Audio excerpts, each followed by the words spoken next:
Book of Daniel, Daniel chapter 12. Would you go to Daniel chapter 12? Now, we're in a very, very unique situation right now at Church of Grace. And where we are, I did a series before this one. This series that we're in right now is just 2 weeks, last Sunday and today, and then we'll be done with it. And what happened is I did a series called Under Pressure and Dealing with Life Pressures. And I used the first 6 chapters of the book of Daniel to describe different pressures people face in life. Financial pressure, economic or social pressure, relational pressure. And we talked a lot about how to deal with pressure and how to overcome it. So that left the last 6 chapters. In the last 6 chapters of the book of Daniel, it deals with all dreams and visions and prophecy and end time stuff. So I decided I would take those dreams and visions that Daniel had in the last 6 and sum them up. Instead of going verse by verse by verse by verse, I would just sum them up. So by summing them up, we were going last week and then this week, and summing them up, we're just kind of getting all the highlights. And so it's unusual that we would do something like this on a Sunday morning. It's more of a classroom setting. But with where we are at in the world and the world coming to an end, what's taking place, I think the information is very, very, very useful. For an example, sometimes when you go to church, the message is very, very inspirational. Sometimes it's confrontational. And sometimes it's just informational. A little play. This is one of those. This is where I'm giving some information, but I want to talk to you. Today I'm going to talk a lot about the Antichrist. But in order for you to understand what I'm referring to, because I realize there are a lot of people that may not know what does all that mean and what's taking place, and I'm moving my computer and messing it up. Hold on. Let's see if I can get it back real quick.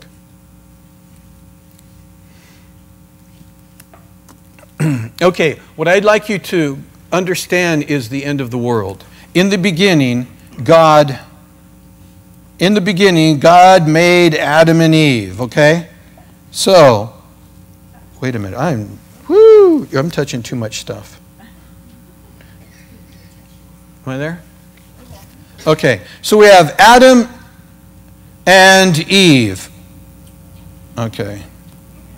He made Adam and Eve and they committed sin. Do you remember when they committed sin? They committed treason against God, and the first thing that God did is He put a plan into place. And the plan did 2 things. Number 1, it was to restore man back into the family of God. Number 2, it was to judge sin. It was to judge the sin that happened to that Adam and Eve committed. So God is going to do 2 things in this plan. 1 is redemption. 2 is the judgment of sin, and finalizing that judgment of sin and resting it and getting it out of man's life completely.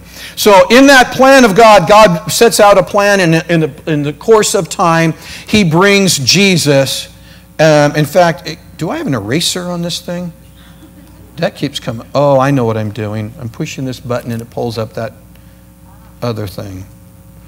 I have to work on this on another day on my own without in front of you. And so I don't know how to erase it except this way.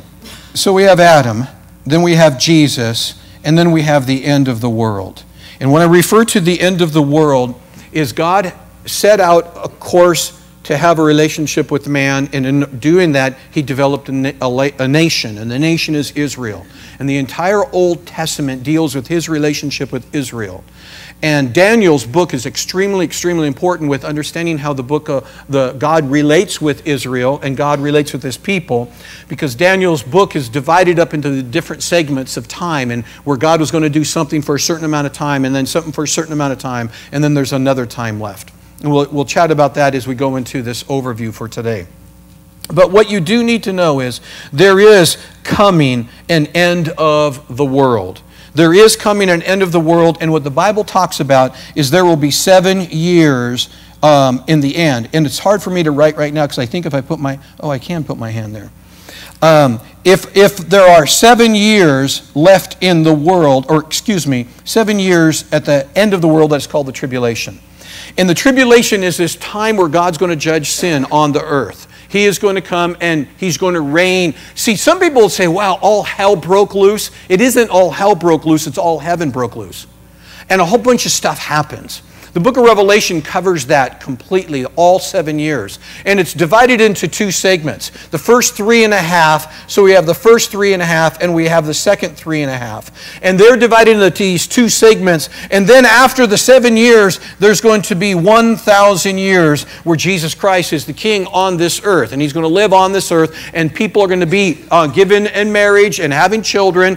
The church is at a different place. It's with Christ, and he's ruling. They're ruling and reigning with the Lord. At the end of 1,000 years, the devil is released from the bottomless pit. All that has to do with the book of Revelation and the end of the world.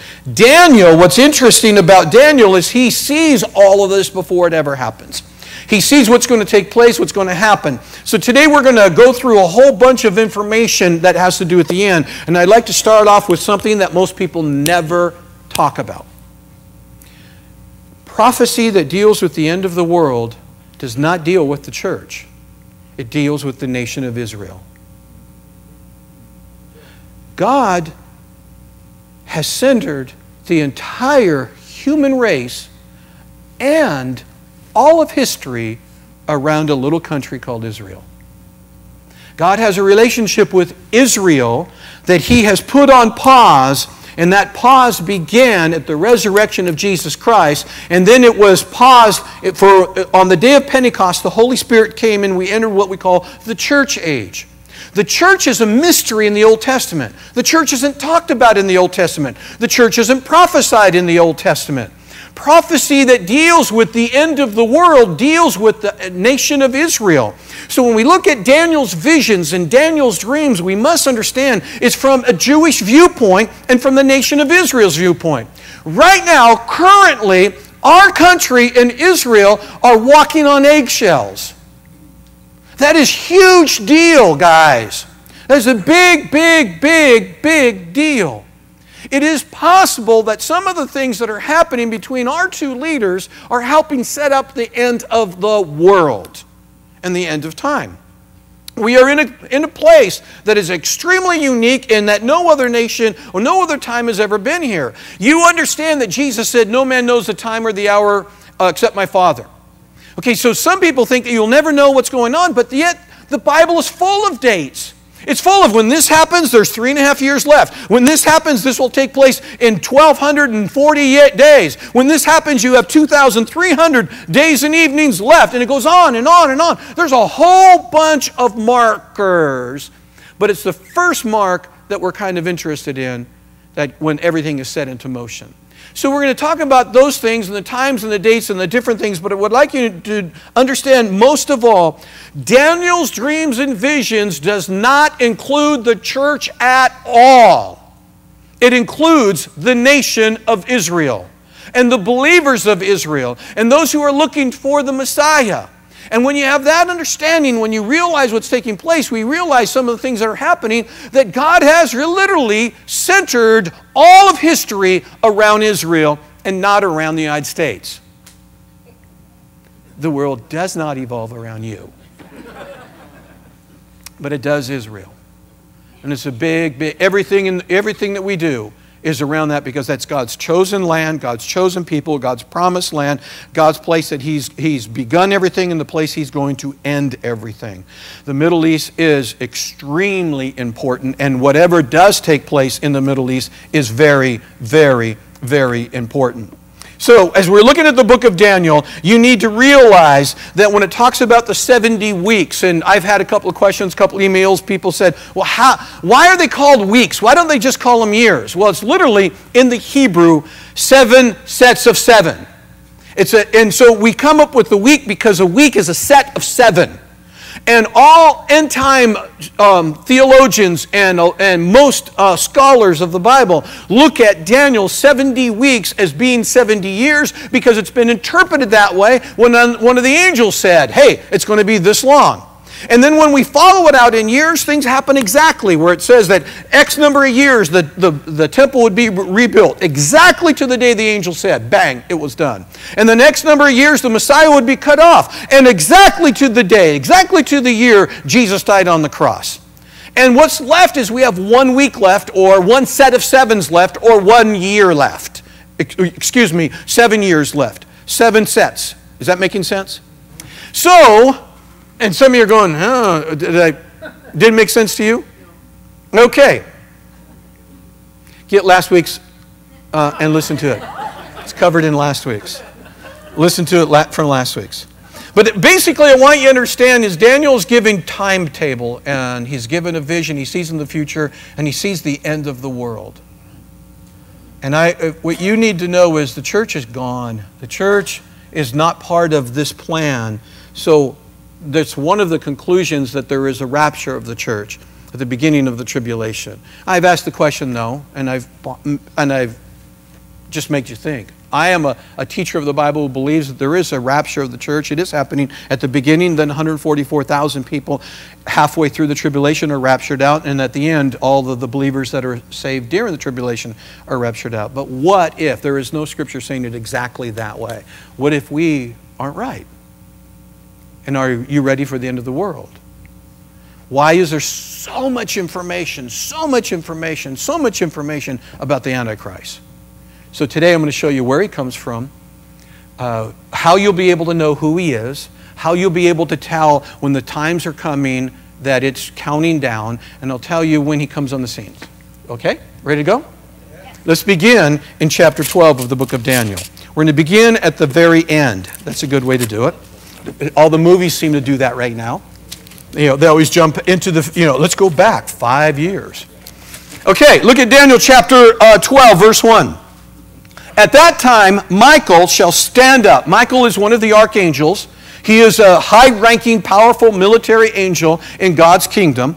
At that time, Michael shall stand up, the great prince who stands watch over the sons of your people. Michael is in charge of Israel. And there shall be a time of trouble such as never was since there was a nation even to that time. There is coming a very, very troubling time. That troubling time is going to be ushered and watched over by Michael the archangel. He's going to be declaring it, and there's going to be a trumpet that blasts that brings it into pass. And it's going to start, we know from the book of Revelation and Zechariah that it's the tribulation period, and it's going to last for 7 years. It says, at that time, your people, talking to Daniel, referring to Israel, your people shall be delivered. Every one of them is found, everyone who is found written in the book. And many of those who sleep in the dust of the earth shall awaken, some to everlasting life, and some to shame and everlasting contempt. So he jumps, Michael is telling Daniel, and he jumps them all the way to the very, very end, even the judgment seat of Christ. Verse 3. And those who are wise shall shine like the brightness of the firmament, and those who turn many to righteousness like the stars forever and ever. But you, Daniel, shut up the words and seal the book until the time of the end. Till the time of the end. Many shall run to and fro, and knowledge shall increase. And so here's what the angel tells. Michael tells Daniel, here's what's going to happen. But you don't totally get it, do you, Daniel? And he goes, no, I don't. Close the book. It's not for you. You're going to die, and you're going to rest. And in the last days, you will be raised. You will be raised, and you will receive your inheritance. But it's not for you. What he does say, it's for people in the end time. He said that people will go to and fro. It simply means population will go on, and population of the world will increase. People will move around the world, and what will take place is knowledge will also increase. And it's not just the knowledge of man, it's the knowledge of Daniel's visions. In the last days, there will be an increase of understanding Daniel's book that we've never had before.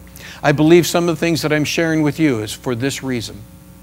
That we are in that time period where God is releasing an understanding of this book, allowing us to see things we've never seen, and that has been released into this world, and there are certain people that God has chosen to communicate end-time messages, and they will understand these chapters and other chapters of the Bible and other verses and be able to communicate even clearer about the end of the world. The world will not be taken by surprise in this sense.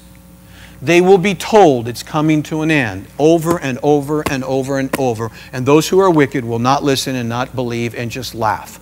Those who are seeking will hear and understand and be brought into the kingdom. More people will come into the kingdom of God in the end because of the warnings of prophetic words than there have been in the past. I believe, I understand some of these things because it's like the Lord has released that information, and just being a teacher of the Bible, you kind of grab into that radio frequency. Not necessarily I'm called to be doing this for life, but just, oh, okay, I'm hearing that message like anyone else is hearing it that's listening. A lot like the gifts of the Spirit, when God is going to speak a prophetic word, 2 or 3 people in the room could have the same word because He released the word in the room and you picked it up on your little spiritual antenna. And you're on that radio frequency, you've tuned in and you've heard and you can sense it, but it doesn't mean that you're the one supposed to broadcast it. But in here, God is trying to release a lot more information. He says again, but you, Daniel, shut up the words, seal the book. Verse 5. Then I, Daniel, looked, and there stood 2 others, one on this river bank and the other on that river bank. Daniel is standing in a vision, and there's this mighty river that's going. I believe it's the same river in the book of Revelation that comes from the throne of God. There is a river that comes from the throne of God, and it does go down, and on both sides of the river are trees that give life to the nations.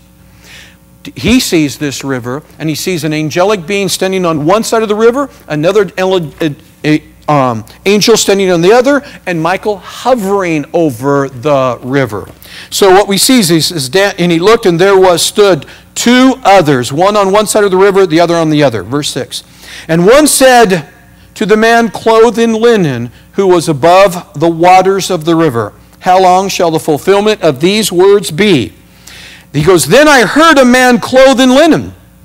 I heard the man clothed in linen, this is Michael, who was above the waters of the river, and he held up his right hand. Listen to this. Held up his right hand, and he held up his left hand. So what's he doing? He's exalting God as an act of surrender, an act of worship, an act of praise. And he says, I swear by the Lord Most High. And here's what he tells them. He says, and he held up his right hand, his left hand to heaven, and swore by him who lives forever that it shall be a time, times, and half a time. And when the power of the holy people has been completely shattered, all these things shall be finished. Although I heard, I did not understand. Then I said, my Lord, what shall be the end of these things? And he said, go your way, Daniel, for the words are closed up and sealed till the time of the end, which means God is going to open the book in the end times. And people are going to get it and understand it like never before. So as we start to understand the book of Daniel, we know that we are closer to the end than ever before. There is no reason for anyone to understand until it's the end. This is an order of an angel. So verse 9, and he said, go your way, Daniel, for the words are closed up and shall be sealed to the end of the time. Many shall be purified, made white, and refined, but the wicked shall do wickedly, and none of the wicked shall understand, but the wise shall understand. And from the time that the daily sacrifice is taken away, and the abomination of desolation is set up, there shall be 1,290 days. Wasn't that kind of specific? That's kind of counting something down, isn't it? Blessed is he who waits and comes to the 1,335th day, or 35 days. But you go your way till the end, for you shall rest and will arise to your inheritance at the end of the days. See, it basically said, go your way, do your thing, live life, long life, peace, prosperity. Be blessed. You're going to die, Daniel. You won't see these things. But you will be raised to your inheritance. So what we have is a couple of pretty interesting things. Daniel chapter 12, verse 11 says this, and from the time that the daily sacrifice is taken away and the abomination of desolation is set up, there shall be 1,290 days. Well, what we know is the daily sacrifice and the abomination of desolation, we find it in Daniel mentioned 5 times. 5 times it's mentioned in Daniel. Jesus Christ himself actually quotes Daniel mentioning this. We know from the book of Revelation and the book of Daniel and Jesus Christ that somewhere in the middle of the tribulation, this guy stands up and declares something. And then desolation and abomination is put into place in Jerusalem. In Jerusalem. It's taking place inside Jerusalem. So, again, I'm sorry. I'm trying something new and it's not working for me. So now we get to verse 12. Blessed is he who waits to come to the 1,335 days. Okay, that's 2 different things. He goes, blessed are the people who make it to 1335. You minus the 1290, there's 45 days. There's 45 days not accounted for. Some theologians believe that it's not exactly right in the middle of the tribulation that the guy comes up. He shows up some 30 days ahead. And some people believe it takes 30 to 45 days to settle everything down and to do judgment and to do some other things. But what we do know is there's something special about those 2 numbers. I did not have enough time to crack the code. But I believe there are some pretty specific things about it that are coming. So let's kind of wrap up and talk about the Antichrist. Here's what's going on. There's a major player called the Antichrist. And there's a lot of teaching that have gone over the last 30 years. I've kind of been interested in it, but I don't consider myself an end-time teacher. I consider myself a grace teacher. I specialize in grace and faith and believing and inspiration and changing your life by the power and presence of God. And I believe in miracles. I also believe that there is the end of the world, and as a student of history and a student of the Bible, I like studying any subject of the Bible, anything from sacrifices to the priestly robe to Jesus' resurrection. You put a Bible in front of me, I love to study. So I'm going to share with you some things that are very interesting about the Antichrist himself. Some things that are going to be a little bit different than what you've heard in the past. Some things a little different than the mainline end-time teachers, because I'm taking my opinion from the book of Daniel. Beginning, first of all, in chapter 7. Here we go. In chapter 7, we have 4 beasts. We have 4 beasts, and they're very interesting. The one that we want to pay the most attention to is this guy. And you can't see him, right? Yeah. The pen worked? Fabulous. He has 10 horns, but he has this one little horn. This little horn is the Antichrist. We know that. We're going to find out. The 4 beasts in Daniel chapter 7 are the first one. This guy here, the lion, is Babylon. This bear is the Medes and the Persians. This is Greece, which is actually Alexander the Great and how he conquered and what happened with him. And then we have Rome. And what we do understand is that the Antichrist is going to have some connection, and I'm going to show you how the Antichrist will have a connection with all of them. And it's very important that the Antichrist has some relationship with every one of them. So many people are trying to get the Antichrist to come from one place. They want the Pope to be the Antichrist. They want him to come from Rome. And you have to remember, Rome is a very small, can I call it a country? It's a country, isn't it? What's it called? The Vatican. The Vatican. Thank you. I'm thinking the Vatican. The Vatican, is it a country? Okay, Vatican's a country, Rome's a city, Vatican's in Rome. Rome is part of Italy, but a lot of times when everybody talks about Rome, they really just think about, they think about Italy and the power of the government, and they want the Antichrist to come from Rome. He doesn't have to. I'll show you why he doesn't have to. And I told you this last week. Do you remember how the Bible says this about Jesus Christ? That Jesus, it prophesied that he'd be born in Bethlehem. Wasn't he born in the city of Bethlehem? Yes. But did you know they never ever refer to him in all the Gospels as the one that came from Bethlehem? They call him a Galilean. But the Bible also prophesied that he would come out of Egypt. The Messiah would come from Egypt is one of the prophetic words. Jesus Christ fulfills all of them. He's born in Babylon. He lives in Egypt for a while. He comes out of Egypt, comes to Galilee, gets educated in Galilee, and releases his ministry and puts his home base in Capernaum. What I'm saying is, I'm going to show you the Antichrist could be born from one nation, educated in another, and get political power in another, and fulfill all of the requirements of all the prophecies. Because he's the Antichrist. And the devil is trying to make him as much Christ-like as possible. And he's got to follow so many different things. But what you... in understanding the Medes and the Persians and the Greece and Rome, I'll show you a map about them. Now, as we go to the next image that we have, is we have in chapter 8, we have a ram and we have a goat. And the ram, here's the ram right here, and the ram is the Medes and the Persian Empire, and the goat is Greece, and it talks about what will happen is that Greece will destroy the Medes and the Persians, that the ram will completely destroy the goat. And, the goat destroys the ram, but the goat's horn dies or breaks apart, and 4 horns come up. And I know that you're loving all of this. It's going to all make sense in a moment, but I really searched hard and long for visuals. So now we come to chapter 7 again, just for some review. Here's what we know about the Antichrist. He'll be one of the most evil leaders the world has ever known. And that he will make war against the believers of God and prevail against them for a season. This is all in chapter 7.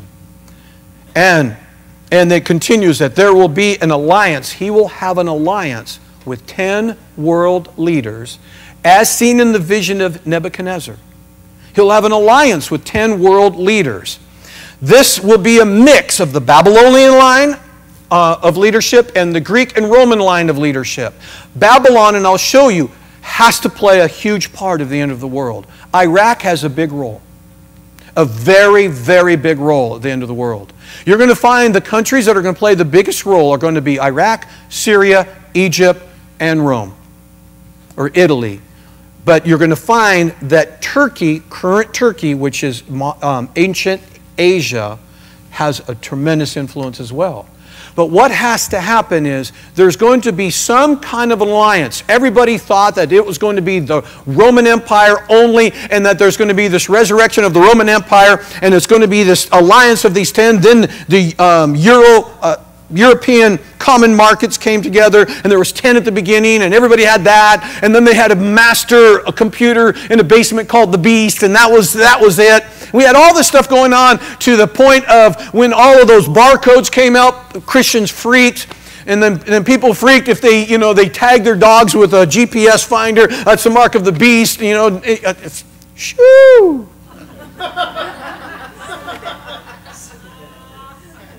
What is going to happen is there has to be a common binding of 10 major nations.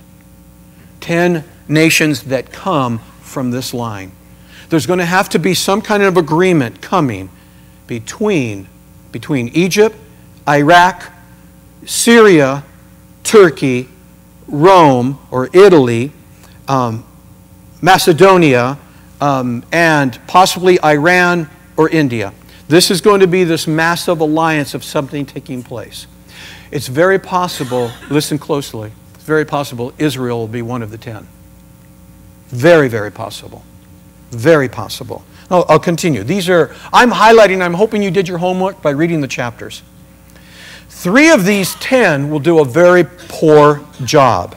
3 of these 10 will do a poor job, and the Antichrist will step in and replace those 3. So what's going to happen? According to the book of Daniel, because the 10 horns are going to come up, 10 kings or 10 influencers are going to come up, and 3 of them are going to do a bad job, and they're not going to like him, and we're going to kick them out, and then he rises.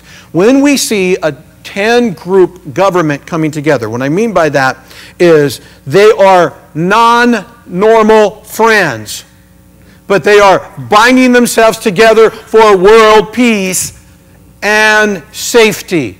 There will have to also be somebody that raises up with an economic powerhouse and a powerful force, because taxes are involved in this, and Daniel prophesies about the Antichrist bringing taxes to the world, or to his area of influence. So continue a little bit.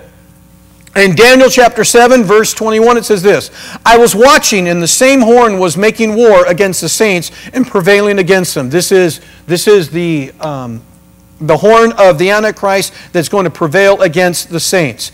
This is a map of the Persian Empire. I'd like you to note that the Persian Empire, and what does it include? Here is the Persian Empire. I want you to see Babylon. I want you to see that the Persian Empire also includes Iran and Iraq right in here, Syria here, Turkey up here, Egypt down here. So that's the Persian Empire. So the Persian Empire is a major player in what's going to be happening because of this. When prophecy came, when prophetic words come in the Old Testament, many times they have two fulfillments in history. One is the historical event that's coming up, and the next one is way down in the future, the last days. The events that we find in the book of Daniel have already happened by other governments taking over, except for all the information about the Antichrist. I believe that the information that we have about the Persians, about the Medes, about Babylon, about Rome, about Greece is going to be repeated, but with different players and just a different scenario, but the same geographic location. So this is the Persian Empire, and we're going to look at that and some other ones in just a moment. Here, this one here is Alexander's empire. Alexander the Great. Do you remember that guy in history? This is his empire right here.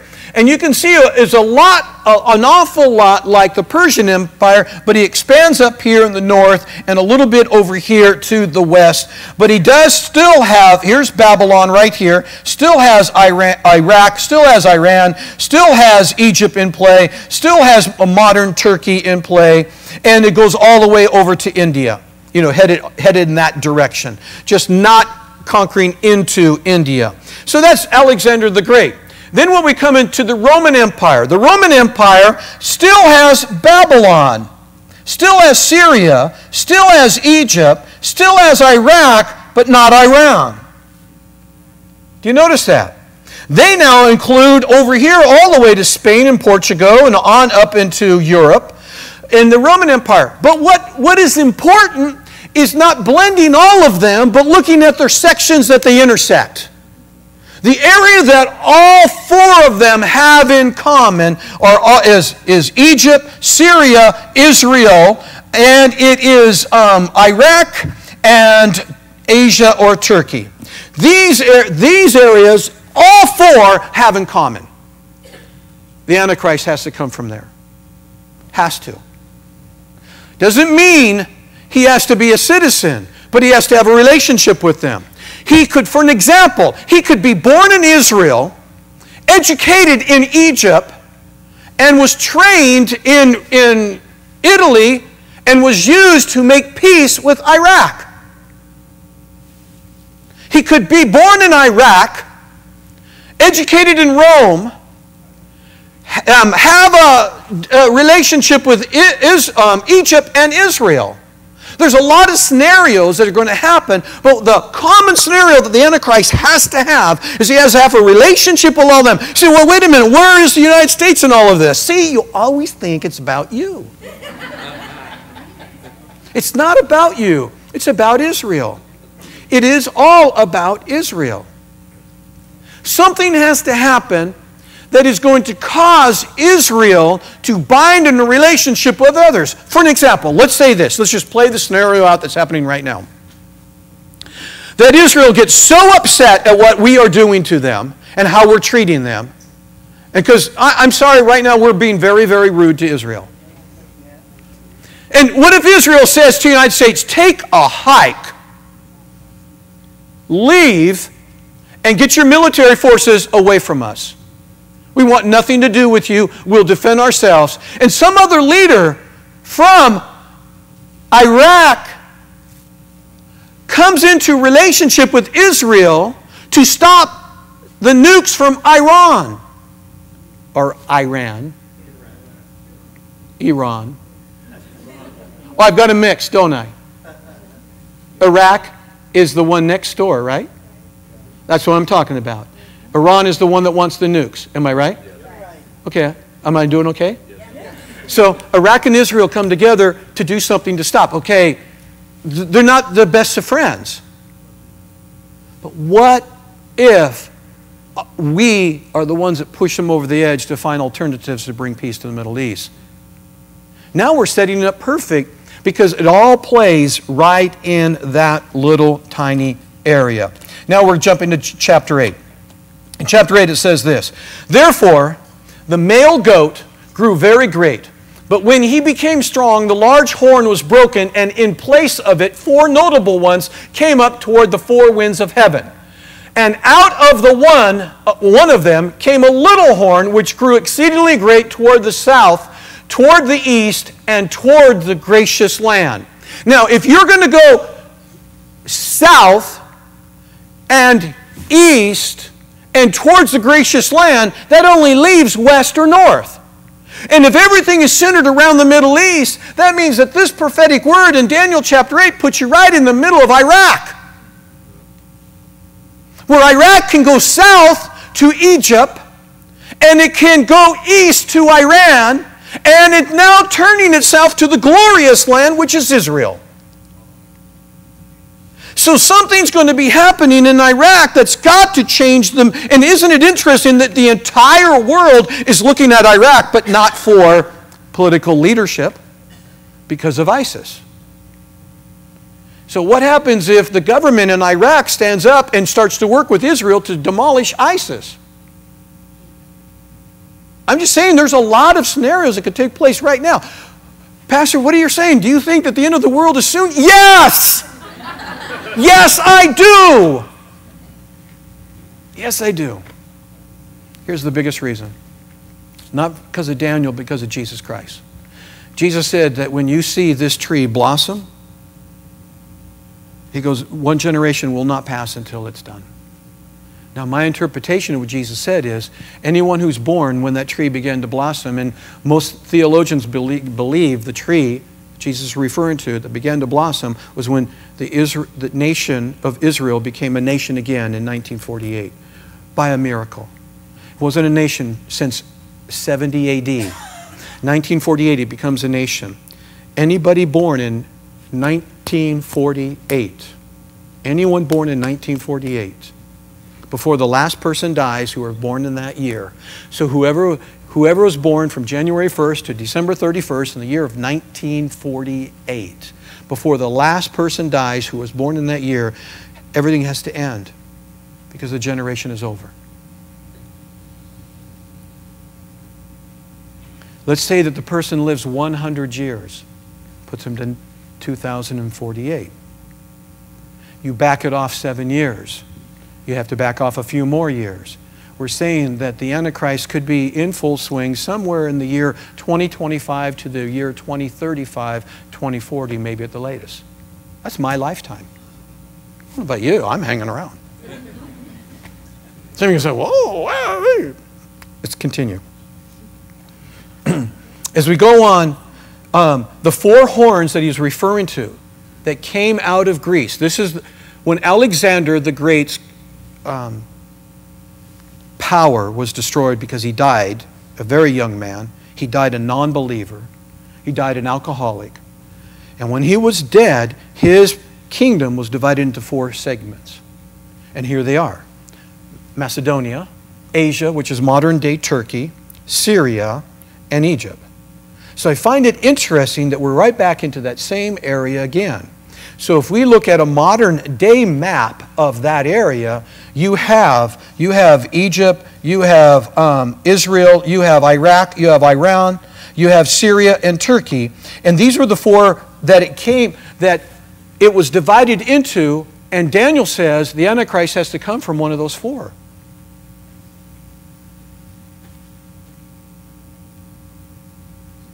That's what Daniel said. So is he Egyptian born? Or is he born in the United States, educated in Egypt, a politician or an ambassador to Israel or to Syria? What's the play? But what it says is he's got to come from the horn. One of those 4 horns, Daniel declares this is where he's coming from. I think that's pretty powerful. So as we go on, we realize that here's what he has to be like. The Antichrist, he will appear to the secular humanistic population to oppose open worship. We know this by Daniel saying 5 times that he will bring an end to worship, to the daily sacrifice. And I know that some theologians believe, some end-time Bible preachers believe, that it's required that Israel bring back the animal sacrifices. And I shared with you last week, I don't accept that view. The daily sacrifice isn't necessarily just an animal being sacrificed. It's the act of worship. And I believe the Antichrist is going to oppose open worship. Open worship. We as a nation have already set the pace for that to happen. We as a nation can't offend anybody. You can't say God in school. You can't say God at the ballpark. You can't say God when you sing public song. Pretty soon they're going to say you can't pray openly. You have to do that at home, do that on your own. Don't do that, it offends me. Be offended. Be offended. A lot of things offend me about you. Like, I wish you'd take a bath, brush your teeth. No. Anyway, the Antichrist will give authority, and he will be given an enforcement agency to stop public worship. We find this in the book of Daniel. In Daniel chapter 8, it is explained to us that he will enforce, he will be given an army. That's how it says it in Daniel's day. I'm just rewording it to help you understand. He will have an enforcement agency. Whether that's the UN, whether that is some other army, whether it's a police force or something else, he will be given authority in those 4 areas and beyond to close down public worship.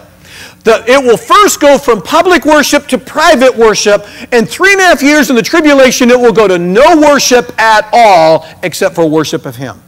So we see all of this coming. Halfway through the tribulation, the worship will be completely outlawed, and except for the worship of just him. Just like in the book of Daniel with the fiery furnace. It happened already. Just like everything that's happened in Daniel once, it's going to happen again. Now, maybe not the lions, but it'll be something close to it. So we continue. Let's move to chapter 10. And that was in chapter 8, chapter 9. Going into chapter 10, we find this that's very, very, very interesting. In chapter 10, verse 13 and 14. It says that, "But the prince of the kingdom of Persia withstood me 21 days, and behold, Michael, one of the chief princes, came to help me. For I had been left alone there with the king of Persia, the kings of Persia. Now I have come to make you understand what will happen to your people." I underline that, your people. Your people, Israel, what will happen to your people in the latter days. For the vision refers to many days yet to come. The book of Daniel, chapter 10, is fascinating. I wish I could take 2 weeks and just talk to you about the ministry of angels and the messenger of angels and what the angels are doing. But let's get this really thought, because people look at Daniel chapter 10 as a chapter on spiritual warfare, and they take a lot and they glean a lot of stuff on spiritual warfare, but they miss something I think is very important. Very first line of verse 13. "But the prince of the kingdom of Persia withstood me 21 days. Daniel in chapter 10, he goes on a fast. He puts away wine, he puts away sweets, he puts away pastries, he puts away meats, and he goes on a 21-day fast, and he just seeks God for a particular understanding. An angel is released on the day that he begins that prayer, and it says that he is fighting the prince of Persia. Well, at the time that Daniel made this prayer, the guy who's the king of Persia is Cyrus. Cyrus is a believer. He believes in the God of Daniel. Cyrus was prophesied in the book of Isaiah 150 years before he walked into office that he would take over and he would be in this office. And it even says his name. God called this man by name 150 years before it took place. And the name Cyrus is there. And so he gets prophesied, and when Cyrus shows up and conquers Babylon, takes over, Daniel shares with him, opens up the scroll, shows him his name, and he becomes a believer. He's already sensitive to the things of what's going on, already willing to follow God. So here is a believer in the place, and an angel says, I couldn't come because the prince of Persia withstood me. What's that mean? Well, as we study that out and realize that it's talking about angelic beings, and there was obviously some demonic force that wanted to use Persia for something else than what God wanted it to be used for, and it didn't want the message to come.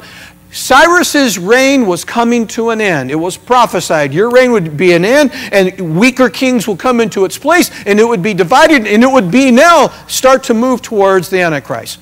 So some kind of demonic forces were stopping an angel, and he called him the Prince of Persia, and tried to overwhelm him and take over.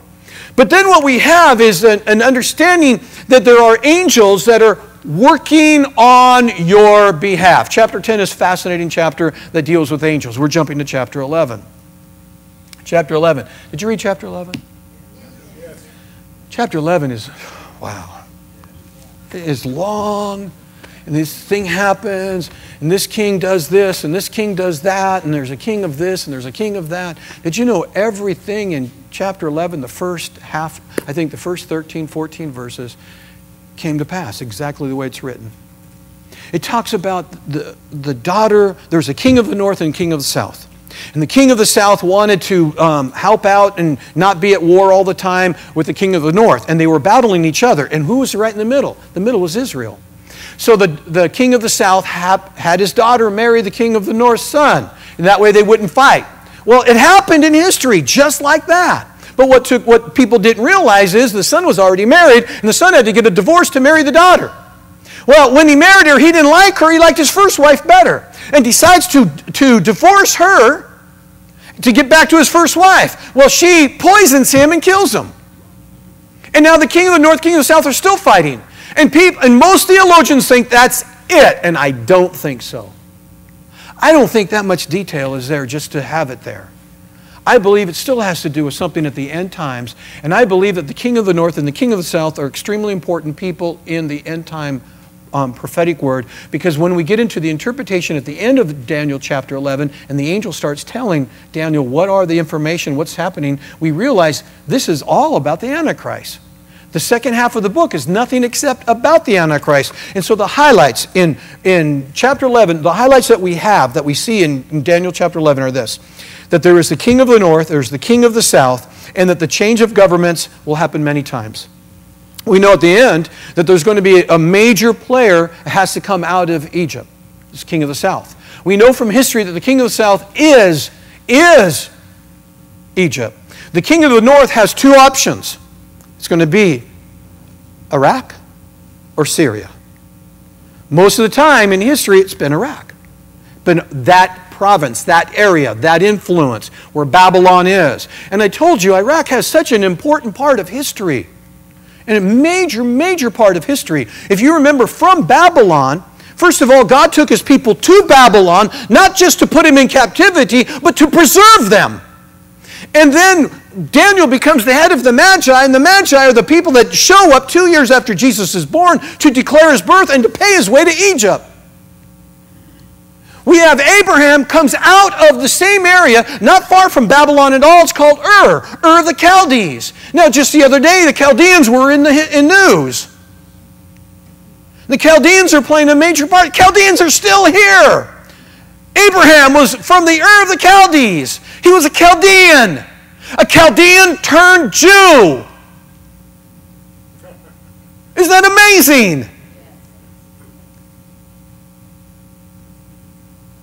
And God took him from the Chaldees, moved him on all the way into the land of Israel to give him the promised land and to help him. It still continues. Chapter 11 also talks about that. Most of this chapter talks about the Antichrist, most of the chapter. Then chapter 11 brings in this thing, 2,300 days. Anybody read that? It said 2,300 days.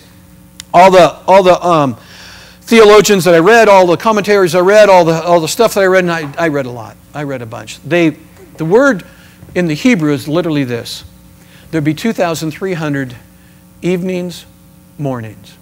That's what it says in the Hebrew. So what they have said, they wanted to make it fit stuff. So the way they made it fit stuff is that they would take the 2,300, divide it by 2 because it was 2,300 sacrifices. But you would do that in half that amount of days because you'd do an evening sacrifice and a morning sacrifice. And this is the most common understanding of these words these days. I'm going to throw myself out there. I don't agree with that. When I read chapter 11, I don't know how many times, and did a lot of study, here's what I believe.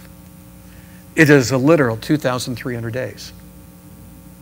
And the 2,300 days is a mark of when the Antichrist actually comes into full power and being, which puts it a little bit that the 2,300 days is about on 360-day year, it's about 6 years, 3 months.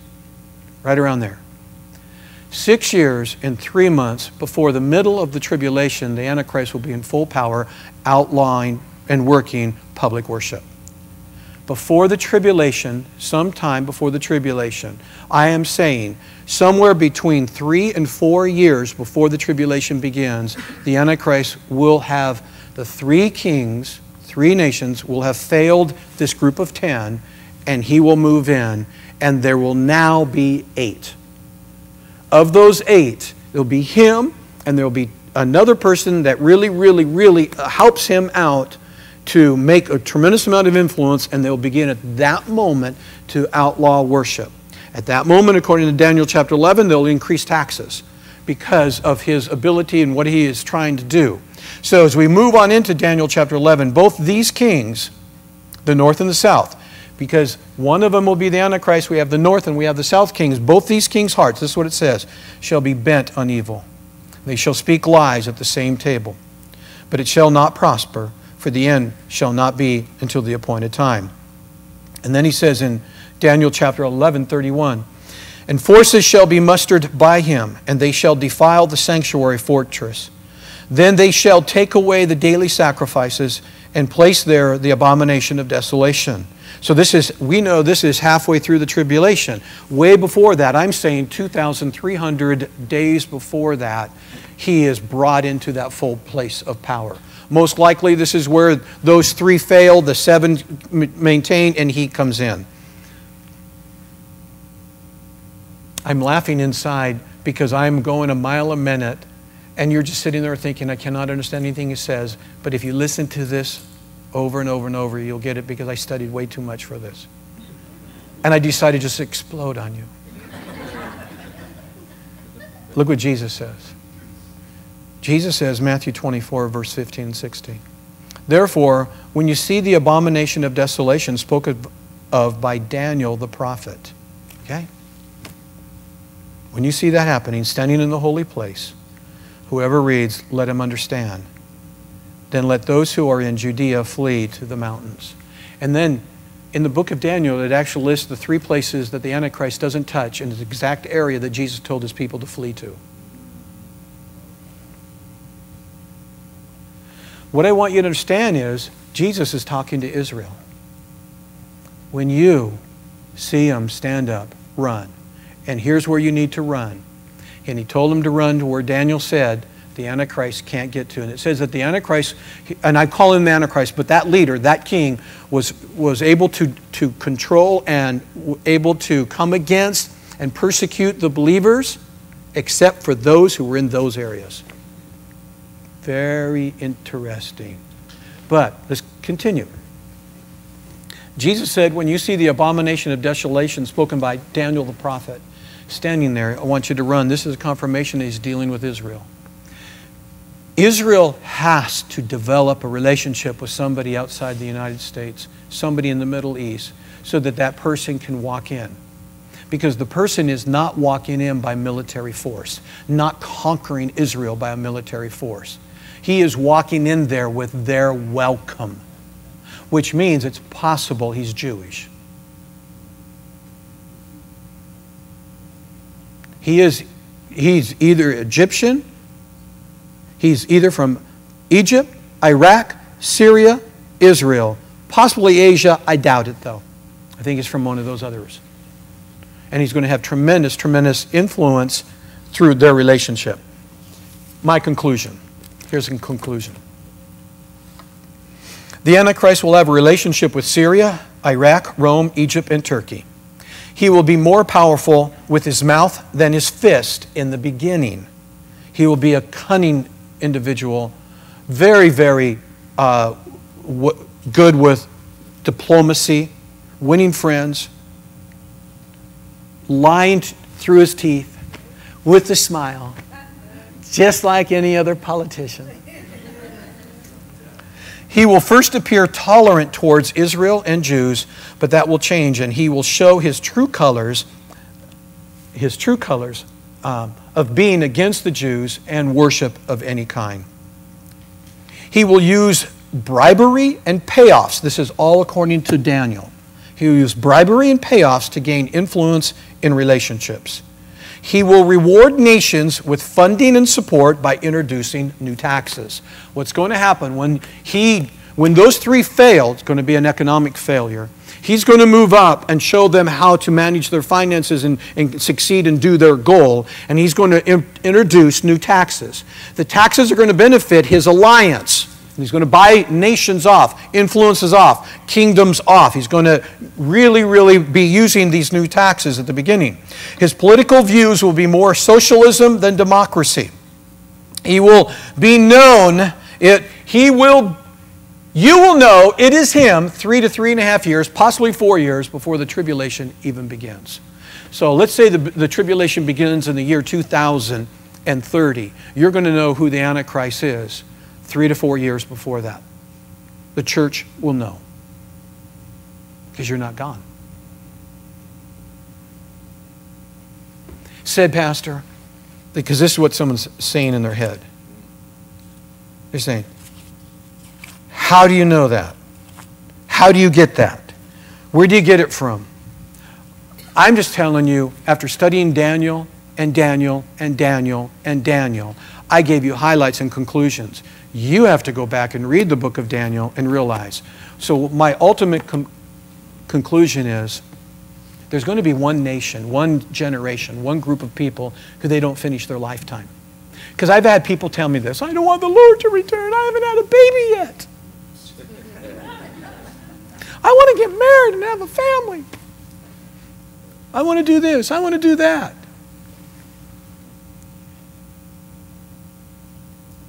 There will be a generation that doesn't get to do those things.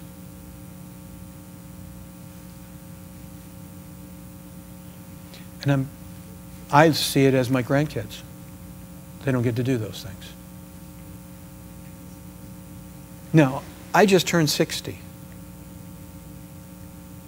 And I'm a very young 60.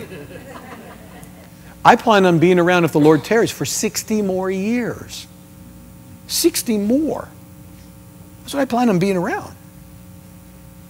In fact, I just went on Instagram last night and challenged some people to 100 push-ups in 7 weeks contest. I challenge you. 7 weeks from now, I'll be able to do 100 push-ups nonstop. That's the goal. Why? Because I'm 60. But in the year, what are we at, 2015 right now? In the year 25, I'm only 70. In the year 35, I'm only 80. My mom, next month, is 85.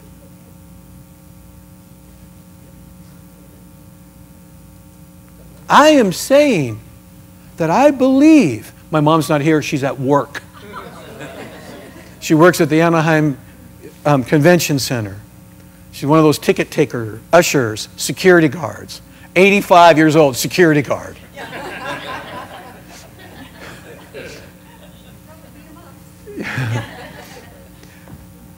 But what I'm saying is, I believe before I am my mother's age that the Lord will be back. The time is short. We have to get people saved. We have to get people to understand faith. We have to get people to understand grace so that they can get people saved. We have to start thinking about living for a huge cause, and it's the cause of Christ, the cause of the church, the cause of the world. I believe that the church will know, before the church is gone, the church will know who the Antichrist is. I believe we'll know 2,300 days in ahead. That's my theory on it. I know there are lots of theories out there for the... What I found interesting is the difference between the 2,300 days and the other numbers that I gave you. When you do the calculation, if you take the 2,300 days, some people believe it's 2,300 years. That's 2,300 years. And what happens with that is if you calculate the 2,300 years, because they take the scripture that a day is like a year and a day is like 1,000 years, 1,000 days, whatever it is. Yeah, that one. So they've got it. Well, that ends in 1884. In 1884, there was a whole group of people who were believing that this was the mark and that the world would be over in 1884. Well, Jesus didn't come. So what happened is a group of people decided it meant something else. They felt like it meant that we are entering into Advent, and that's the last part before He comes, and a group of people got together and started a movement called the Seventh-day Adventist in 1884 from the scripture in Daniel, in order to declare that it did get fulfilled and that God has done a movement, and now we are here to get people prepared for the tribulation and the millennial reign. Isn't that interesting? But what do you do? Say, Pastor, what happens if Jesus doesn't return by the time you're 84? Then I will go to 90 and 100. And if He's not back when I'm at 120, I'm going to say, bye, I'm leaving, taking my wife with me, and we're going to heaven. We're just going to hold our hands, lay down in bed, and go to sleep. So you can do that? I can. We've already planned it. She'll be 110. As hot as ever.